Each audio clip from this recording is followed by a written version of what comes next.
Hello everyone, this is Neha Khurana and welcome to SN classes. आज का जो मेरा टॉपिक है गाइस वो है हिस्ट्री से रिलेटेड और पानीपत के प्रथम, द्वितीय और तृतीय युद्ध के बारे में मैं आज आपसे डिस्कशन करूंगी। बहुत ही इंपॉर्टेंट ये वीडियो रहेगा और वीडियो को स्किप मत कीजिएगा। और वीडियो आपको ज़रा सा भी पसंद आए तो प्लीज़ लास्ट में आप लाइक शेयर ज़रूर कीजिएगा। तो चलिए गाइज, आज की वीडियो हम शुरू करते हैं और ये सामान्य ज्ञान की प्लेलिस्ट में आपको मिल जाएगा। उत्तर भारत के इतिहास में महत्वपूर्ण 3 युद्ध दिल्ली से 80 किलोमीटर उत्तर में स्थित पानीपत के थे, जो मैदान में लड़े गए थे। 3 युद्ध जो लड़े गए थे, कब से कहाँ तक लड़े गए थे? दिल्ली से 80 किलोमीटर उत्तर में। तो ठीक है, तो पानीपत के मैदान में ये तीनों युद्ध लड़े गए थे। देखते हैं कब कब लड़े गए थे। पानीपत का जो गाइस प्रथम युद्ध था वो 21 अप्रैल 1526 को लड़ा गया और द्वितीय जो था यानी दूसरा युद्ध जो था 5 नवंबर 1556 को, और जो तीसरा युद्ध था वो था 14 जनवरी 1761 को। जो डेट्स हैं गाइस वो आप अपने हिसाब से हैं याद कर सकते हैं और इन डेट्स को याद करना बहुत ज़्यादा ज़रूरी है, क्योंकि डायरेक्ट क्वेश्चन इससे भी पूछा जा सकता है कि द्वितीय युद्ध कब हुआ, प्रथम युद्ध कब हुआ और तृतीय युद्ध कब हुआ। तो चलिए अब हम पढ़ेंगे पानीपत की पहली लड़ाई के बारे में। किस किस के बीच में हुआ, क्या कारण थे, ये सब आपको अब इस वीडियो में देखने को मिलेगा कि क्या था ऐसा पानीपत की पहली लड़ाई में। दिल्ली के सुल्तान इब्राहिम लोदी के साथ जो संघर्ष था वो अवश्यंभावी था। बाबर इसके लिए तैयार था और उसने दिल्ली की ओर क्या था, बढ़ना शुरू कर दिया। तो यहीं से आप जो है अंदाज़ा लगा लीजिए कि जो इब्राहिम लोदी और बाबर के बीच में ये युद्ध हुआ था। इब्राहिम लोदी ने पानीपत में 1 लाख सैनिकों और 1000 हाथियों को लेकर बाबर का क्या किया था, सामना किया था। इतनी बड़ी सेना और इतने हजार हाथियों के साथ बाबर का सामना किसने किया था? इब्राहिम लोदी ने। ठीक है, चलिए आगे बढ़ते हैं। क्योंकि हिंदुस्तानी सेनाओं में एक बड़ी संख्या जो थी वो सेवकों की होती थी, इब्राहिम की सेना में लड़ने वाले सिपाही कहीं कम रहे होंगे। ठीक है, चलिए आगे बढ़ते हैं। बाबर ने सिंधु को जब पार किया था तो उसके साथ 12,000 सैनिक थे, परंतु उसके साथ वे सरदार और सैनिक भी थे जो पंजाब में उसके साथ मिल गए थे। यानी आप कह सकते हैं कि जब सिंधु तक था तब तो 12,000 थे, लेकिन जब उसके साथ सरदार और सैनिक मिल गए, ये सब कार्य कहाँ हुआ? पंजाब में हुआ। तो इस तरह बाबर को थोड़ी सी सपोर्ट मिल गई।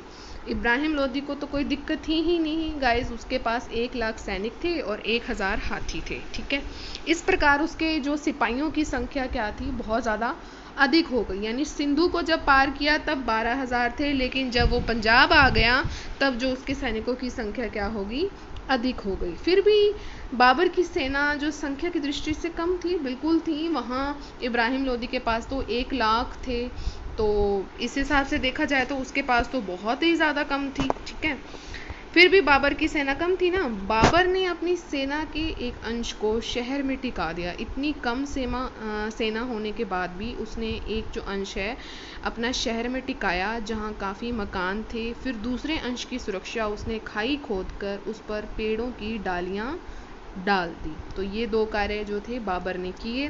सामने उसने गाड़ियों की कतार खड़ी करके सुरक्षात्मक दीवार बना ली। इस प्रकार उसने अपनी स्थिति जो थी काफ़ी मजबूत कर ली थी। ये 2-3 कार्य करने से उसने जो अपनी स्थिति काफ़ी मजबूत कर ली थी, कम सैनिक होने के बावजूद भी।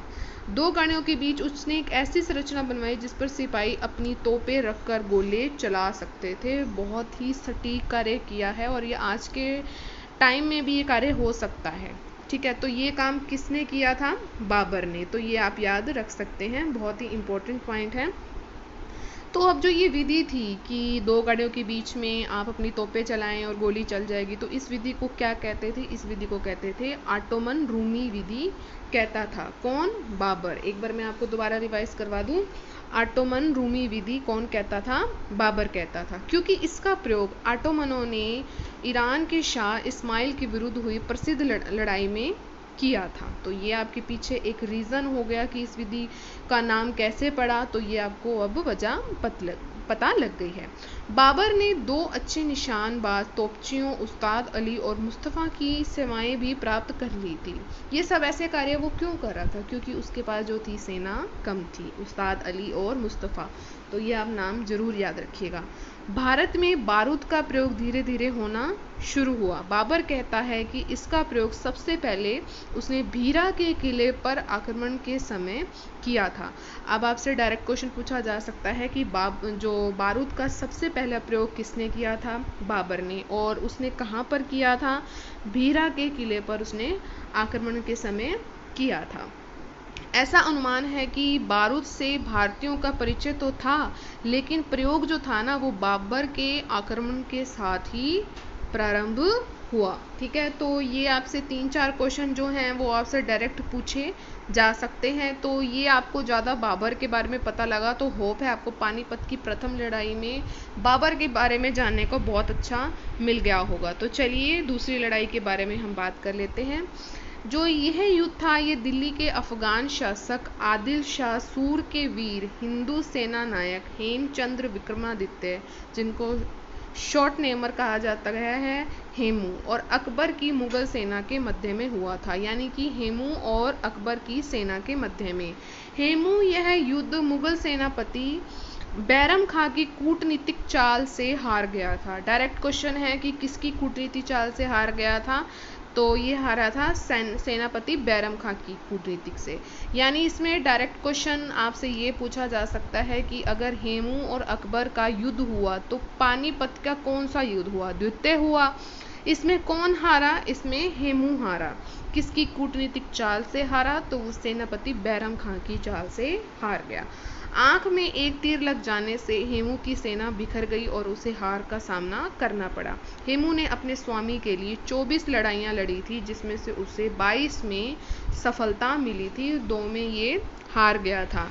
हेमू आगरा और ग्वालियर पर अधिकार करता हुआ 7 अक्टूबर 1556 को तुगलकाबाद पहुंचा। तो ये 1556 जो है द्वितीय युद्ध के बारे में ही बताया गया है। तो ये जो डेट है 7 अक्टूबर है गाइस, बहुत अच्छे से याद कीजिए। इस वक्त हेमू कहाँ था? तुगलकाबाद था। यहाँ उसने मुगल तर्दी बेग को परास्त कर दिल्ली पर जो था कब्जा कर लिया था। किसको करके? तर्दी बेग को। और हेमू ने राजा विक्रमादित्य की उपाधि के समय एक स्वतंत्र शासक बनने का सौभाग्य प्राप्त हेमू को हुआ। अब डायरेक्ट क्वेश्चन इससे कैसे पूछा जा सकता है कि किसको विक्रमादित्य की उपाधि दी गई थी? तो हेमू को दी गई थी। तो कब दी गई थी? जब उसने दिल्ली पर कब्जा कर लिया था। हेमू की इस सफलता से चिंतित अकबर और उसके कुछ सहयोगियों के मन में काबुल वापस जाने की बात कौंधने लगी। उनको ये अच्छा नहीं लग रहा था कि ऐसा उसके साथ क्यों हुआ। हेमू को इतनी बड़ी उपाधि भी मिल गई और उसने दिल्ली पर कब्जा भी कर लिया, तो अकबर को ना खलबली हो गई थी। परंतु बैरम खां ने अकबर को इस विषम परिस्थिति का सामना करने के लिए तैयार कर लिया, जिसका परिणाम था पानीपत की द्वितीय लड़ाई। अब ये बैरम खां कौन था? बैरम खां यही जो था इसका सेनापति था और इसकी कूटनीतिक चाल से क्या था? हेमू हार गया था, जिसके बारे में हम पढ़ चुके हैं। यह संघर्ष पानीपत के मैदान में 5 नवंबर 1556 ईस्वी को हेमू के नेतृत्व में अफगान सेना एवं बैरम खां के नेतृत्व में मुगल सेना के मध्य था लड़ा गया था। मैं आपको बता दूं 7 अक्टूबर 1556 को मैंने एक आपको बात बताई थी ना कि वो आया था। तो 5 नवंबर को ही ये जो था हमारा द्वितीय युद्ध लड़ा गया। सिर्फ 1 महीने में ही द्वितीय युद्ध लड़ा गया था। तो अब आपको पता लग गया कि हेमू का नेतृत्व कौन था? अफगान सेना। और बैरम खां के नेतृत्व में कौन था? जो थी मुगल सेना थी और अकबर था। ठीक है, दिल्ली और आगरा के हाथ से चले जाने पर दरबारियों ने बैरम खां को सलाह दी कि हेमू इधर भी बढ़ सकता है, क्योंकि मैं आपको बता दूं कि जो दिल्ली था वो किसने ले लिया था? अकबर ने ले लिया था। ठीक है, और हेमू इधर भी बढ़ सकता है, बैरम खां को ही सलाह दी थी। और इसी की कूटनीति चाल से क्या हुआ था? हेमू क्या था? घबरा सा गया था ना, तो किसके कारण था? बैरम खां के कारण था, उसकी कूटनीति चाल से वो हार गया था। इसलिए बेहतर है कि यहाँ से काबुल चला जाए, लेकिन बैरम खां ने इसे पसंद नहीं किया, वो नहीं माना, वो यहीं रहा। ठीक है, बाद में बैरम खां और अकबर अपनी सेना लेकर पानीपत पहुंचे और वहीं जुआ खेला, जिसे 3 साल पहले अकबर के दादा यानी बाबर ने खेला था। बाबर के बारे में हमने प्रथम लड़ाई में पढ़ा। तो ये यानी कि आपको पता लग गया कि अकबर के दादा का क्या नाम है? बाबर है। तो आपसे जो है 2 डायरेक्ट क्वेश्चन आपसे इसमें पूछे जा सकते हैं। हेमू की सेना संख्या और शक्ति दोनों में बढ़ चढ़कर थी। पोर्तुगीजों से मिली तोपों का उसे बड़ा अभिमान था। ठीक है, ये आपसे डायरेक्ट क्वेश्चन पूछा जा सकता है, किसकी तोपें थी? पोर्तुगीजों की जो थी तोपें, उसको उसका बड़ा अभिमान था। किसको था? हेमू का, जिसको विक्रमादित्य की उपाधि मिली थी। 1500 महागजों की काली घटा मैदान में छाई थी। 5 नवंबर को हेमू ने मुगल दल में जो थी भगदड़ मचा दी थी। युद्ध का प्रारंभिक क्षण हेमू के पक्ष में जा रहा था, लेकिन इसी समय उसकी आंख में एक तीर लगा जो भेजे के भीतर घुस गया। वह संज्ञा जो थी अपनी खो बैठा। नेता के बिना तो सेना में भगदड़ मच गई और हेमू को गिरफ्तार करके बैरम खां ने मरवा दिया। यानी कि ये थी जो कूटनीति चाल जो हमने स्टार्टिंग में पढ़ी थी ना, तो ये थी कूटनीतिक चाल कि उसकी आंख में उसने एक तीर लगा दिया। तो ऑब्वियस सी बात है गाइस, इसकी दिमाग तो घूम ही जाएगा और उससे क्या होंगे, जो उनकी सेना नायक होंगे या सेनापति जो भी होंगे, तो वो सब के सब बिखर जाएंगे। तो इस तरह क्या हुआ कि हेमू जो है ये द्वितीय युद्ध हार गया और अकबर इसमें जीत गया। तो इसमें किसका मेन रोल था? बैरम खां का था। और हेमू किसकी कूटनीतिक चाल से हारा? बैरम खां की। किस तरह हारा? कि आंख में एक तीर लग जाने के कारण। और अकबर इसमें क्या हुआ? जीत गया। और अकबर के दादा का क्या नाम है? बताइए, कमेंट सेक्शन में बताइएगा। तो अकबर के दादा का नाम मैं आपको बता देती हूँ, बाबर है। और बाबर जो था पानीपत के प्रथम युद्ध में जो मेन था, और द्वितीय युद्ध में क्या था? उसी का पोता अकबर। तो ये आप याद रखिएगा। और द्वितीय युद्ध कब था? 5 नवंबर 1556 को पानीपत का द्वितीय युद्ध हुआ और अकबर इसमें मेन था। और हेमू को कौन सी उपाधि दी गई थी?